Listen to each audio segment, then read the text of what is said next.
Salut, c'est Kila, bienvenue à la mission locale de Saint-Leu. Bonjour, bienvenue. Mais merci pour l'invitation.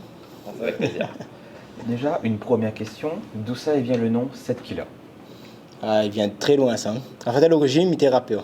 Il m'a fait deux chansons, m'a vite compris, il m'a pas chanté. Et m'a basculé vite fait sur la vidéo, quoi. Voilà, l'histoire est en quelques mots. Ok. Un petit démonstration peut-être? Non, non. Non, elle est bon, inquiète pas. Du coup, avec quel artiste tu collabores le plus? Ce temps-ci, Clara, celle qui est passée il n'y a pas longtemps là. Après, fut un temps, c'était beaucoup MC Box, m'a fait pas mal de ses clips. Aussi le groupe PLL. Ok. Donc, vous voulez un clipper, un filmmaker, comment? Un réalisateur. Un réalisateur. En fait, on va dire à l'origine, quand on m'avait commencé mon métier, je n'acceptais pas sous le mot là réalisateur, parce que pour moi, réalisateur, c'est vraiment dans le cinéma ou autre. Mais là, ça fait quoi? Peut-être 15 ans, 15-16 ans de carrière. Et là, maintenant, on peut accepter réellement ce mot-là, parce que ben, m'y bosse dans beaucoup de domaines, en fait. Que ce soit commercial, que ce soit la télé, que ce soit les clips, ou même sur Internet aussi. Donc voilà, le rôle de réalisateur, en vrai, c'est de chapeauter un projet vidéo et de transmettre soit ma vision des choses sur une vidéo ou soit la vision d'un scénariste en image, quoi. D'accord. Et du coup, en tant que réalisateur vidéo, est-ce que tu es bien rémunéré? Ben, si j'arrive à bien négocier mes prix, oui. Ok. Mais comment est-ce que tu as commencé? C'était quoi ton premier projet? Premier truc? Oui. Je filme les gars en train de batailler d'accord. Voilà, Ok. vraiment le petit gars à la cour. En gros, mes parents là avaient acheté une petite caméra. Dans le temps, t'appelles Jumbo Score. C'était plus ça comme là. On va dire c'est Carrefour aujourd'hui. Tu vois, les petites caméras mettre à la main aujourd'hui, tout de monde Oui. fait un peu style avec pour faire le côté rétro dans les clips, hein. Mais c'est avec une petite caméra comme ça, on a commencé, hein. C'était de filmer les gars dans la cour et tout, en train de faire du sport. Moi, je fais la boxe. Boxe taille et tout. Du coup, je filme beaucoup tous ces combats et ainsi de suite. Et ma première passion par l'image, déjà, avant de toucher une caméra, j'étais déjà passionné par l'image. Tout ce qui était dessin animé, ouais, m'a toujours mon main comme on fait ça en fait. C'était pas regarder le dessin animé, l'histoire, etc. Moi, c'était comment faire l'image en fait. Et je ne sais pas mentir, ça, je viens d'une famille n'a pas beaucoup de moyens. Et il me disait, moi, c'était inaccessible pour moi. Et à un moment donné, m'a vu un clip, là change vraiment toute ma vision. C'est le clip Bon Future Crew, que vous connaissez Future Crew. Oui. Mais quand m'a vu Bon Cagnard, il a fait ça, m'a dit, si Banek a fait, pourquoi pas moi en fait. Ok. Et ben là, m'a fait plein de petits boulots. D'abord, m'a testé avec la caméra de mes parents, m'a vu vite à la limite. Et après, m'a fait plein de petits boulots et m'a acheté ma première caméra. Et à partir de là, la partie comment, quoi. On la parle un peu tout à l'heure de télévision, tout ça là.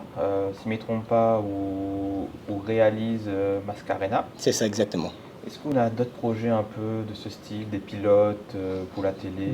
Là, actuellement, excusez-moi, coupe actuellement, il y a une émission qui va sortir là, qui s'appelle Allons causer. C'est une émission avec des gens de la LEFPA, des personnes en situation de handicap. Vous connaissez les papotins? Non, du tout. En fait, c'est un truc où des personnes handicapées viennent rencontrer des gens connus et ils posent des questions, mais vraiment des questions sorties, pas journalistiques en fait. Genre, le gars journalistique va arriver, va dire oui, ça fait combien de temps vous faites tel truc? Ben, là, serait capable maintenant, est-ce que vous en couple devant un public, tu vois? Ouais, dès qu'il ramène des questions quand même un peu farfelues. Anciennement, tu faisais aussi l'émission Épicurien et Chef pour jeu qui m'a arrêté. Tu faisais aussi beaucoup l'émission Tout Trail et Rando Pays. Et là, récemment, c'est Mascarena qui me bouffe quasiment 8 mois de l'année, quoi. D'accord. Des 52 minutes qui sont à la télé tout le temps, quoi. D'accord. Et donc là, tout ce qui est clip, tout ça là, vous fait plus? Beaucoup moins. Beaucoup moins. Justement, 6 mois, 8 mois dans l'année, m'a quasiment plus le temps. Et puis même, m'a atteint à un moment donné une limite, on va dire, entre ce que on a dans ma tête, est-ce que les clients sont en capacité de permettre à autres n'étaient plus du tout en adéquation. Et à ce moment-là, j'ai atteint ma limite, donc je passe à autre chose, quoi. Voilà. Ok. C'est comme ça. On me dirait qu'il m'a mis un frein au clip, mais il ne veut pas dire qu'il ne reviendra pas un jour, quoi. Il voit les choses évoluer, mais il voit que les styles là, évoluent aussi, les autres réals ont aussi évolué, mais il voit les mentalités aussi totalement différentes, donc il veut dire que peut-être un jour on va revenir aussi, hein. Ok. Enfin, moi, on m'a entendu dire que pendant des années, le prix pour un clip avec vous, c'était dans les 300 euros. Ouais. Quand même. Il fallait bien commencer quelque part, hein. Oui. À la fin, c'était plus pareil, hein. Il y avait 4 chiffres. Oui. C'est là, mais l'adéquation n'était plus là en fait. Bien sûr. Donc il voilà, évolue. quand et le matos évolue, les connaissances évoluent, la notoriété, ce qui joue beaucoup aussi sur la tarification aussi. Et à un moment donné, quand les clients ne suivent plus, du coup, soit on change de secteur, soit on adapte au business model. Et là, à ce moment-là, on va dire, écoute, il faudrait changer de secteur que d'adapter à mon business model. Tout à l'heure, on parle de Clara, l'artiste que vous travaillez avec qui vous travaillez le plus. Mais est-ce que Nana a un artiste peut-être où il aime, mais que là, pourquoi on travaille ensemble Franchement, ou sinon, là, qui travaille avec tout le monde. Ma fille bosse avec énormément d'artistes sur l'île, mais il y a un artiste que je n'ai pas encore bossé avec, et tout en m'écoute ses sons, il me dit peut-être un jour, c'est Pixel en fait. Pixel. Ils sortent un son à l'année limite, Oui. mais quand ils sortent un truc, ils envoient du steak. Là, son dernier son qui est sorti, Amen, pourtant pas plus religieux que ça. Même des thèmes comme ça, il arrive à toucher les gens, il me dit franchement, c'est un artiste hors du commun en fait. D'accord. En parlant de clip, est-ce que Nana a un clip où la PAG est sorti, ou bien sinon un peu de censure, ce genre de choses? La sortie, mais elle passe très longtemps sur les réseaux, malheureusement. Conflit entre l'artiste et le producteur. Je ne sais pas s'il faut dire le nom ou pas, mais en plus c'était un clip en plus où techniquement on m'avait envoyé du steak. On dirait qu'à ce moment-là, c'était vraiment l'élite des clips, c'est pas pour avoir la grosse cheville, mais on va monter ça tout à l'heure en privé. Et le clip a duré peut-être 2 mois. Gros conflit entre la production et l'artiste. Ça a été directement enlevé des réseaux. Et le pire, c'est que ce clip-là, on a tourné 2 fois. Parce que le lieu ne correspondait pas, le style, parce qu'on est parti dans un style, on va dire, carabéen, je sais pas comment on dit là. En gros, un peu petite maison créole, habillée en mode créole, pas trop de moyens. Et là, la production dit oui, mais c'est pas trop les couleurs qu'on veut mettre, on veut un truc plus luxueux. Et là, on a le villa, on a mis les moyens, la lumière et tout. Et là, le niveau était largement plus haut. Mais malheureusement, à cause de ce petit conflit-là, personne ne verra plus le clip jusqu'à maintenant. Pourtant, l'artiste aujourd'hui explose comme jamais. Il fait des trucs aujourd'hui à des millions de vues. Et ce clip-là, en tout cas, ne sera pas dans son catalogue. Mais du coup, c'était quel artiste où c'était compliqué à tourner Compliqué à tourner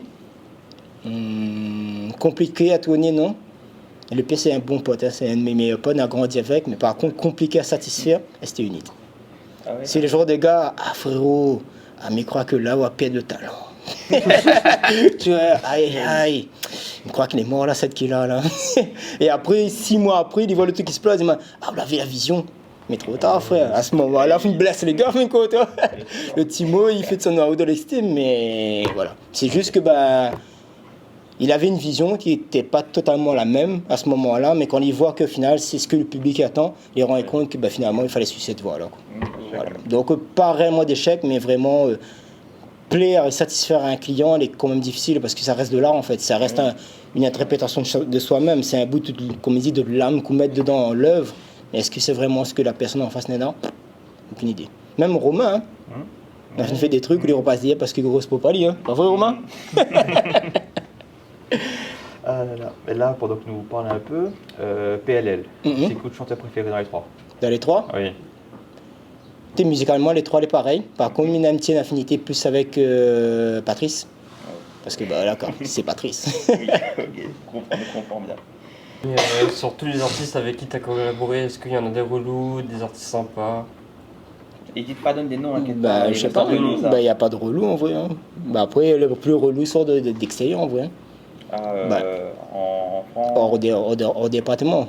C'était pas relou, mais quand on sort un projet là et qu'il prend 2 ans pour sortir sur le web, et on dit bon, il est fini, limite met à 2 doigts d'effacer le projet, et le gars il réveille de nulle part. Alors du coup, on a encore mon clip, ça sortit maintenant. Okay. Il sert à rien quoi. Ouais, tu vois, des fois on dit pourquoi on bosse, on est content. Ouais. Ou pareil, je me dirais passer un truc relou, n'a rien à voir avec la question, mais où j'ai eu des demandes. Projet monté et tout, et quand ils découvrent que vous venez de la Réunion, putain c'est compliqué, je croyais que tu étais sur Paname, mais ton style, on pensait que tu étais là-bas, c'est compliqué, il faut payer un billet d'avion, donc laisse tomber quoi. Voilà, quoi. C'est plutôt avec les boîtes de prod où c'est compliqué, pas forcément que les artistes, il veut quoi. Mais les boîtes de prod, s'il veut pas payer, il veut pas payer, tout simplement. C'est sûr. Dans le monde de l'audiovisuel, des clips, tout ça là, c'est quoi un peu les métiers? Il y a énormément de métiers. D'ailleurs, on a même des métiers où on ne touche même pas la caméra en fait. Okay. comme tu es là, comme a fait le setup lumière Exode, c'est un métier en part entier, il n'y a pas de chef-op. Même pour la préparation, par exemple, parce qu'aujourd'hui, Romain fait Exode, dans mon métier, il n'y a pas ça chargé de prod. Ou dans la production, c'est vraiment avant tournage. On a aussi des métiers après tournage, post-production, tout ce qui est montage, étalonnage, 3D et ainsi de suite. En fait, je pense que pour une personne qui au moins est un minimum passionnée par l'image, talent ou pas, on pourra toujours trouver de place en fait. On a même la régie. Régie, il touche même rien, mais vraiment rien dans le cinéma, c'est juste mettre à l'aise les acteurs et comment dire ça, et les techniciens en fin de compte. S'il y a un problème, il manque une voiture, c'est le gars qui va gérer tous les médias derrière. En fin de compte, on a même pointeur. Pointeur, c'est quoi? C'est juste un gars qui est là, c'est un loco qui est là, qui connaît le terrain pour guider toute une équipe de tournage. Donc voilà, je me ma réponse à d'autres questions. On a une plénitude. Ouais, c'est ça. On a autant de métiers que de gens en fin de compte. Okay. Donc pourquoi, quand on regarde le cinéma, on a une liste à pas finir. Oui, C'est pour ça en fait. Est-ce que tu aurais un conseil pour tous les jeunes de l'AMIO? Si on en a une idée en tête, même si aujourd'hui je pense que je n'est pas au niveau, lâche pas en fait. On a un chemin, comment dire, tout fait, que tout le monde connaît, mais on a toujours des petits sentiers pour prendre en fait, et on a toujours moyen d'arriver à son but en fait. Bon, après, ça va être docteur, là, c'est compliqué. Il faut que je fasse des études. Ça pas ouf de monde commun. Mais je pense que n'importe quel métier, on a moyen d'arriver à ses fins en fait. Okay. Mais attends un coup, mais arrête un coup sur l'idée, même docteur. Vous travaillez dans la médecine, vous ne pouvez peut-être pas être médecin, mais pour un hôpital, il n'y a pas besoin d'études en fait pour ça. En fait, tout a une finalité. Hein. Oui, bien sûr, on peut trouver un moyen d'atteindre. Entrepreneur, je pense que c'est une bonne porte de sortie en fin de compte pour les personnes qui ont pas forcément fait d'études, mais qui sont assez motivées pour subsister dans le domaine. Qui apportent le domaine. Mais à où les entrepreneurs, c'est ça? Ou jette tout truc, ou même on en a des salariés? Actuellement, jusqu'à présent, on était quasiment tout seul en fait, à tout gérer tout seul. Mais depuis peu, je me rends compte que l'équipe est hyper importante, que dispatcher les tâches est important parce qu'il permet de libérer du temps au personnel, pour la famille, mais aussi pour le boulot, et de concentrer plus sur des tâches plus importantes, sur recherche de clients. C'est bien de faire du montage, mais il faut bien chercher des clients à un moment donné. Oui, donc ça, ou même la gestion de projet. Donc autant laisser, même si mes passionné par le cadre, autant laisser la caméra à quelqu'un d'autre qui soit spécialiste là-dedans, et moi de plus faire tout ce qui est organisation pour que le client est heureux de voir son projet fini, réalisé, et surtout dans sa vision, quoi, enfin quoi. Du coup, sachant que tu es un jeune de La Réunion, est-ce que tu as profité des services sociaux dont France Travail, la mission locale? La MIO, je pense que c'est une bonne porte d'entrée pour les jeunes, pour découvrir les métiers, mais surtout aussi pareil pour les jeunes qui sont un peu perdus là. Peut-être guider l'azote dans des métiers que je n'aurais peut-être pas vu en fin de compte. Donc, parle de votre passion, parle de tout ce que vous aimez. Peut-être que vous êtes conseiller pour guider l'azote dans un truc qui intéresse les autres, que vous n'êtes peut-être pas au courant que existe. En fin de compte, on a tellement de métiers. Mais désolé, le métier de chaudronnier, vous connaissez quoi? Non. Chaudronnier, c'est un réparateur de bateaux et on a ce métier-là sur le port. Moi, je découvert ce métier grâce à des jeunes en fin de compte. Par exemple, la MIO, le courant des trucs comme ça en fin de compte. Imaginez le passionné par de bateau. De tête ou de l'origine, tu vas être pêcheur, vous vous rendez compte que le métier de pêcheur est compliqué. Vous pourrez rester dans le secteur maritime, tu vois, il y a chaudronnier, il y a d'autres métiers à côté qu'on peut faire, en fin de compte. Merci Skilla pour cette interview, les réponses étaient vraiment très cool. Alors, merci à toi pour ton temps en tout cas, et j'espère revoir Rao prochainement. Ok, merci en tout cas pour cette invitation et cet échange.